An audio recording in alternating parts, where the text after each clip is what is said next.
বন্ধুরা একজন কমেন্ট করেছেন যে মুরগিকে পান পাতা কীভাবে খাওয়াবো বা কবেলা খাওয়াবো, এরকম কমেন্টটা করেছেন।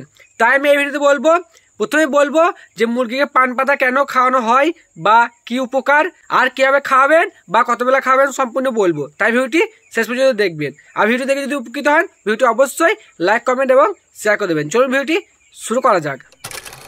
প্রথমে বলি মুরগিকে পান পাতা কেন খাওয়াবেন।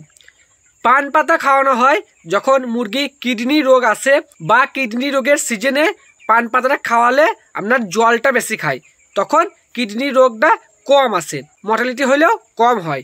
আর শুধু তো পান পাতা খাওয়ালে হবে না, ওর সাথে আখের গুঁড়ো খাওয়াতে হবে।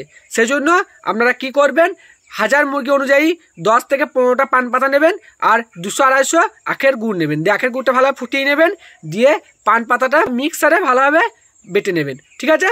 বা সিলে কেউ যদি বাটেন সেখানেও বাটতে পারেন। যাই হোক, বেটে নিয়ে সেটার সাথে আপনার জল মিশিয়ে ওই গুড়টার সাথে আপনার 2 বেলা খাওয়াতে পারেন। 1 বেলা খাওয়াতেও পারেন, কিন্তু 2 বেলা খাওয়ালে ভালো হয়, সকাল এবং বিকালে। দেখবেন জলটা বেশি খাবে। আর এটা ট্যাঙ্কিতে দেবেন না, অটো ড্রিঙ্কার বা বাচ্চাদের চিক্স ড্রিঙ্কারও আপনি দিতে পারেন। দিয়ে খাওয়ার পর আবার যেমন জল দেন সেইভাবে দেবেন, দেখবেন জল বেশি খাবে এবং আপনার মর্টালিটি কিডনিতে কম হবে। আর কিছু জানতে থাকলে অবশ্যই কমেন্ট করবেন। সকলে ভালো থাকবেন, সুস্থ থাকবেন। আবার দেখা হবে পরের ভিডিওতে। ধন্যবাদ।